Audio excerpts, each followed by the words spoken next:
اعوذ باللہ من الشیطان الرجیم بسم اللہ الرحمن الرحیم۔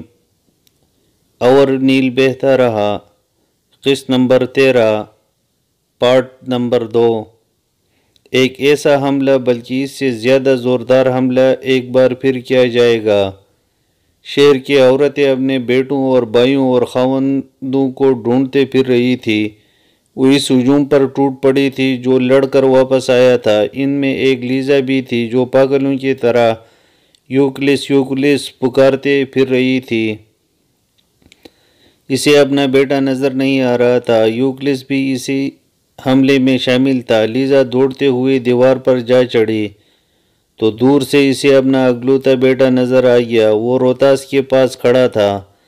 لیزا یوں دوڑ کر یوکلس سے جا لگی جیسے چیل اوپر سے آ کر چوزے کو پنجوں میں دبوچ کر اوپر لے جاتی ہیں۔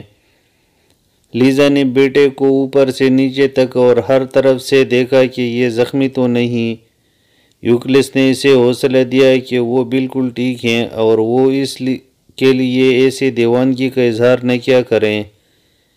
یوکلس کے تلاش میں مارے مارے پھرنے والی ایک نوجوان اور بڑی ہی حسین لڑکی روزی بھی تھی، جو کسی سے پوچھتی ہی نہیں تھی کہ یوکلس واپس آ گیا ہے یا نہیں، یا وہ کہاں ہے۔ یہ وہی عیسائی لڑکی تھی جسے یوکلس نے قسطنطین سے بچایا تھا۔ یہ لڑکی اسے حلب میں ملی تھی اور پھر ان کی ملاقاتیں ہوتی رہتی تھی۔ روزی بھی دیوار پر چلی گئی اور دور سے یوکلس کو لیزا کے بازو میں دیکھ لیا۔ وہ دوڑ پڑی اور اس تک پہنچی۔ ان لوگوں میں حجاب تو تھا ہی نہیں۔ یوکلس نے روزی کو دیکھا تو ماں کے بازو سے نکل کر روزی کو اپنے ایک بازو میں جکڑ کر سینے سے لگا لیا۔ شہر سے باہر مجاہدین اپنے ساتھیوں کی لاشیں اٹھا رہے تھے۔ زخمیوں کو اٹھانے کا کام عورتوں کے سپرد تھا۔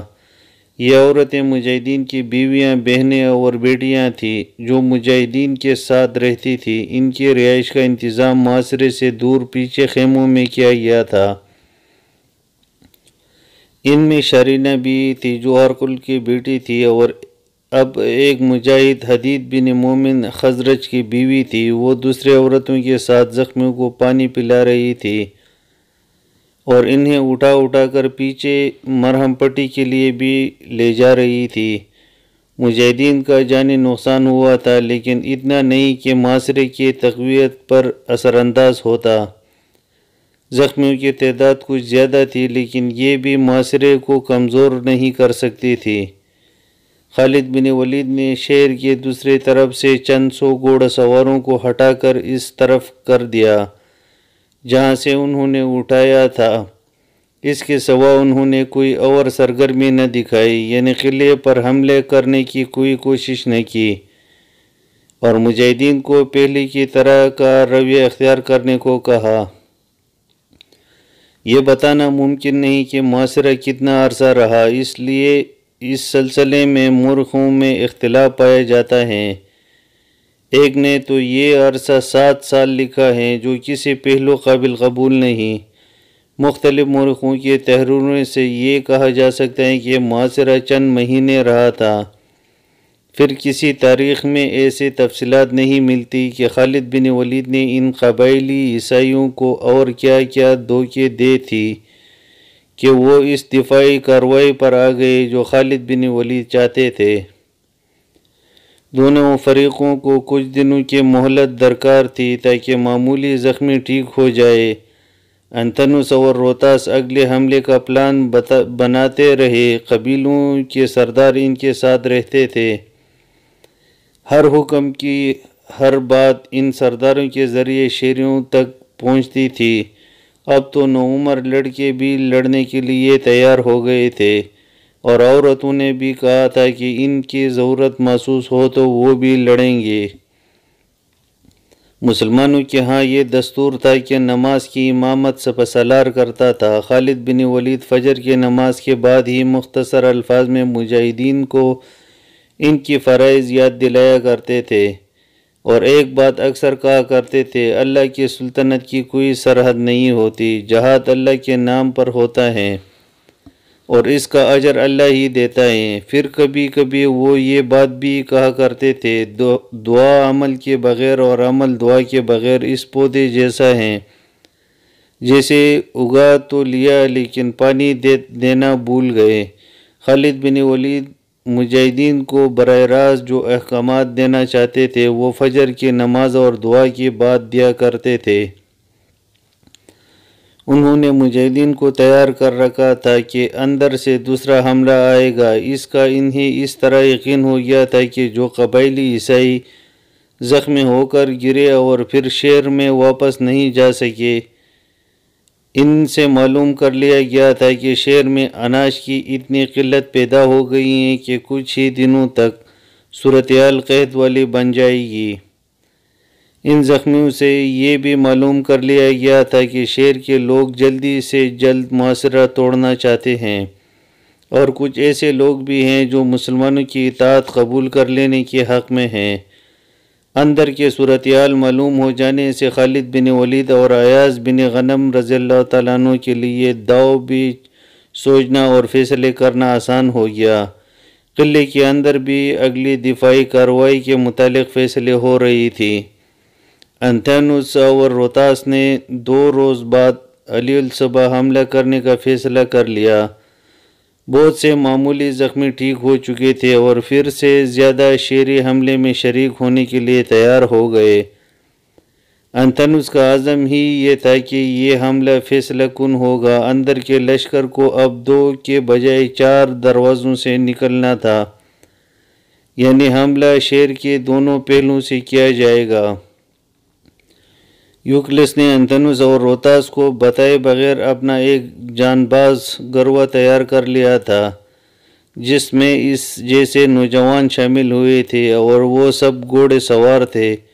انہوں نے طے کر لیا تھا کہ مسلمانوں کے سپہ سالار پر حملہ کریں گے اور اسے زندہ یا مردہ شہر کے اندر لائیں گے۔ یہ بھی طے کیا گیا کہ وہ کہیں اور نہیں لڑیں گے، صرف اس جگہ پہنچیں گے جہاں سپہ سالار ہوگا۔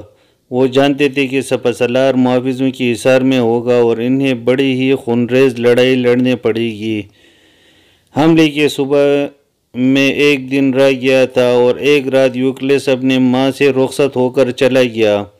اس نے صرف ماں کو بتایا تھا کہ ایک جان باز گروہ تیار کیا ہے جس کا انتھینوس اور روتاس کو علم نہیں، اور اس کا یہ گروہ مسلمانوں کے سپہ سالار کو زندہ یا مردہ اپنے ساتھ لائے گا۔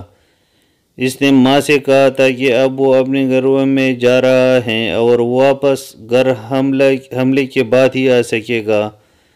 ماں نے اسے پیار اور دعاؤں کے ساتھ رخصت کیا تھا۔ انتھینوس بہت مصروف تھا، کبھی دیوار پر چلا جاتا اور مسلمانوں کے لشکر کو دیکھتا اور پھر دوڑتا نیچے چلا جاتا اور قبائلی سرداروں سے مل کر انہیں پہلے کہی ہوئی باتیں ایک بار پھر کہتا۔ ایک جنون اور ایک خبت تھا جو اس کی دماغ پر سوار ہو گیا تھا۔ دن کا پچھلا پہر تھا۔ انتھینوس کو روتاس کی ضرورت محسوس ہوئی۔ کسی اور کو بھیجنے کے بجائے وہ خود اس کی تلاش میں چل پڑا۔ اس کا خیال تھا کہ اس سے کسی طرح باہر بھاگتا دوڑتا پھر رہا ہوگا، لیکن وہ اس سے نہ ملا۔ آخر وہ روتاس کے گھر کو چل دیا۔ وہ اکیلے رہتا تھا، اس لیے انتھینوس بغیر اطلاع اندر چلا گیا۔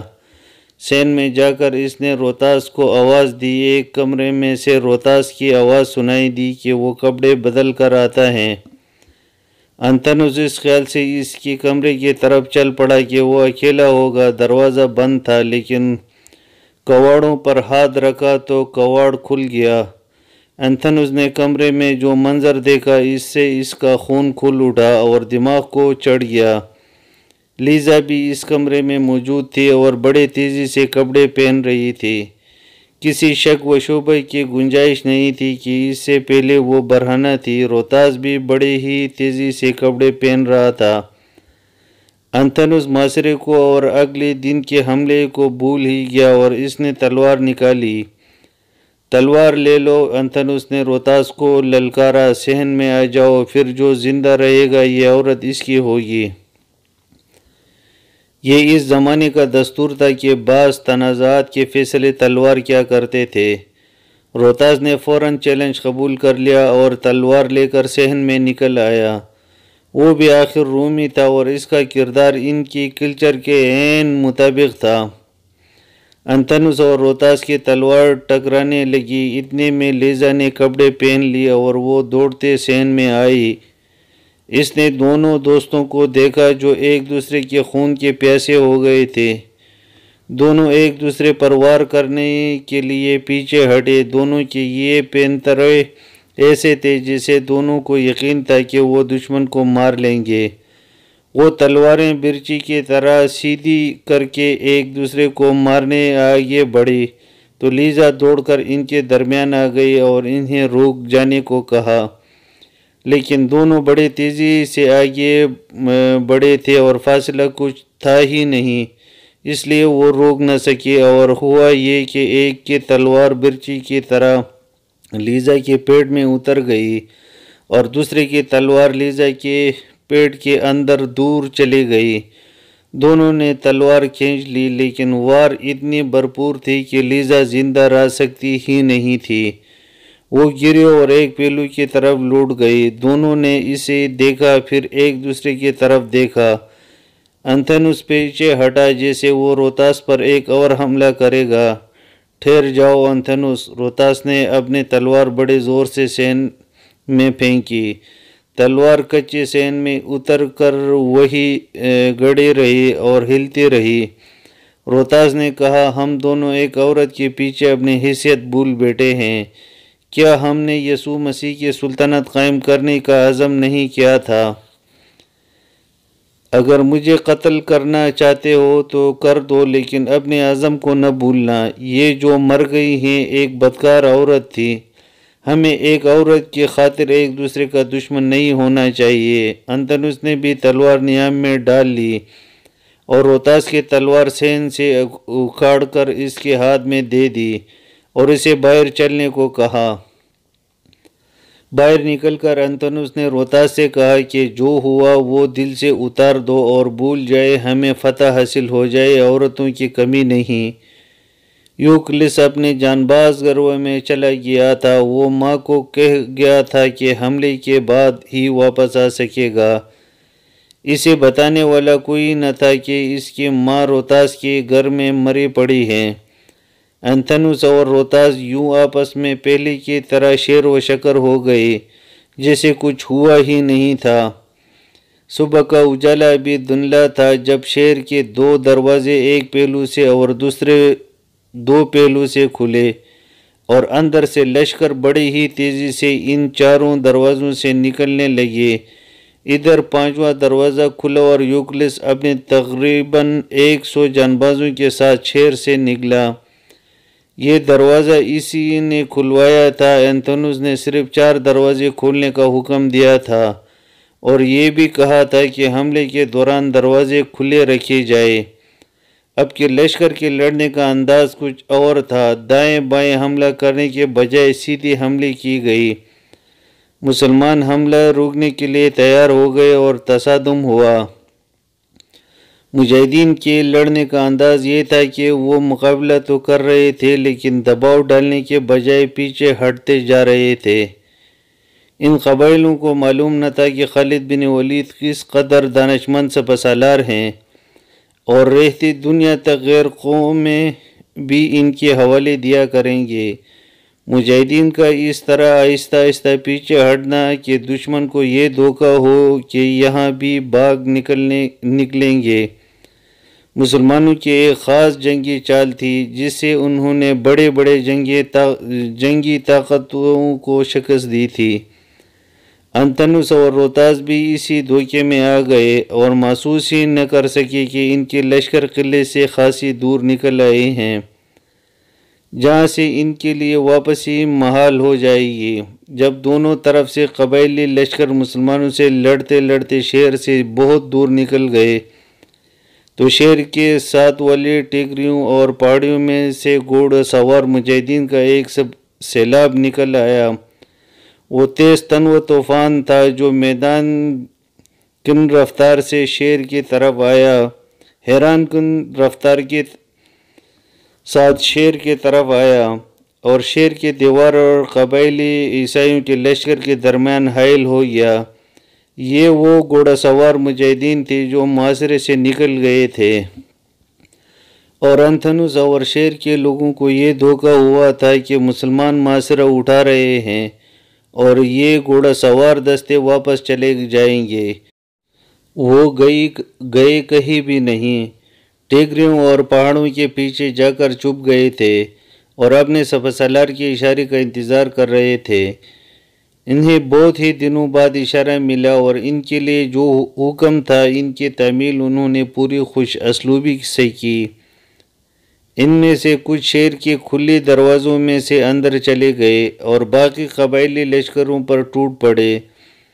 محاصرہ کرنے والے وہ مجاہدین جو لڑتے لڑتے پیچھے ہٹ رہے تھے یک لخ رک گئے اور قبائلیوں پر حملہ بول دیا۔ اب قبائلی لشکر دونوں طرف نرغے میں آ گئے اور ادھر مجاہدین شہر میں بھی داخل ہو گئے تھے۔ شہر میں کچھ مزاحمت ہوئی لیکن وہ نہ ہونے کے برابر تھی۔ تمام شہر میں گھوم گئے اور اعلان کرتے گئے کہ تمام آدمی گھر سے باہر نکل آئیں اور عورتیں گھروں کے اندر رہیں۔ اگر کوئی مرد گھر کے اندر چھپا ہوا پایا گیا تو اسے قتل کر دیا جائے گا۔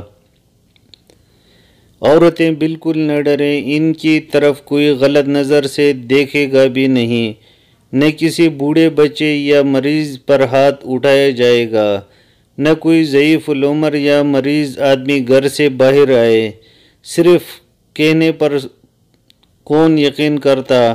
لوگوں نے اپنے عورتوں اور خصوصاً نوجوان لڑکیوں کو گھروں میں ادھر ادھر چھپا دیا اور خود باہر نکل آئے۔ عورتیں ڈر کے مارے باہر نہیں آئی تھی، نہ اپنے مکانوں کے چھتوں پر جاتی تھی کہ دیکھتے کہ باہر کیا ہو رہا ہے۔ ہر گھر میں افراتفری تھی۔ اگر یہ فوج رومیوں یا ایرانیوں کی یا کسی اور غیر مسلم قوم کی ہوتی تو وہ گھر پر حملہ بول دیتے، لوٹ مار کرتے اور قتل عام بھی، کوئی جوان عورت ان کے ہاتھ سے نہ بچتی۔ لیکن مجاہدین نے لوگوں کے گھروں کی طرف دیکھا تک نہیں۔ شہر میں تمام آدمی باہر میدانوں میں اکٹھے ہو گئے۔ شہر کے باہر قبائلی عیسائیوں کا قتل عام ہو رہا تھا۔ وہ خالد بن ولید کے پھندے میں آ گئے تھے۔ یوکلس اپنے 100 جانبازوں کے ساتھ مسلمانوں کے سپہ سالار کو ڈھونڈ رہا تھا۔ اسے معلوم نہیں تھا کہ مسلمانوں کا سپہ سالار بادشاہ نہیں ہوا کرتا جو میدان جنگ سے ذرا دور ایک جگہ کھڑے رہ کر حکم چلاتا ہے۔ خالد بن ولید جنگ کے دوران کسی ایک جگہ تو ٹھہرتے ہی نہیں تھے۔ قاصد اور مجاہد ان کے ساتھ ساتھ رہتے تھے۔ یوکلس انہیں ڈھونڈتا ہی رہا تھا کہ وہ بھی اپنے جانبازوں کے ساتھ مجاہدین کے گھیرے میں آ گیا اور نوجوانوں کا یہ دستہ کٹ کٹ کر گھوڑوں سے گرنے لگا اور گھوڑے انہیں پاؤں تلے رونے مسلنے لگے۔ دونوں روح میں مارے گئے ہیں۔ کسی نے بڑی ہی بلند آواز سے کہا، انتنوس بھی نہیں رہا، روتاس بھی قتل ہو گیا ہے۔ یہ آواز کئی آوازوں میں بدل گئے اور تمام تر میدان جنگ میں یہ اطلاع پھیل گئی کہ قبائلیوں کے کمانڈر انتنوس اور روتاس مارے گئے ہیں۔ قبائلی عیسائیوں کا جوش و خروش ایسا مان پڑا جیسے جلتی مشعل اچانک بجھ گئی ہو۔ انہوں نے برچیاں، تلواریں اور کمانیں پھینک دی اور چلا چلا کر کہنے لگے کہ ہم نہیں لڑیں گے۔ ان میں جو گھوڑوں پر سوار تھے وہ گھوڑوں سے اتر آئے اور اس طرح جو مرنے سے بچ گئے تھے ہتھیار پھینک کر موت سے محفوظ ہو گئے۔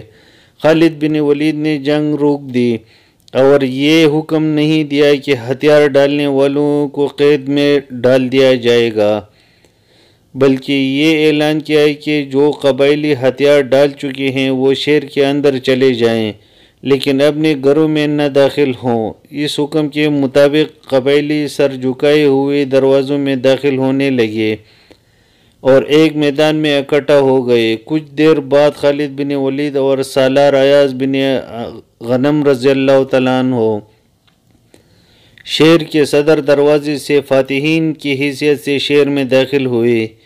یہ شام کا آخری قلعہ تھا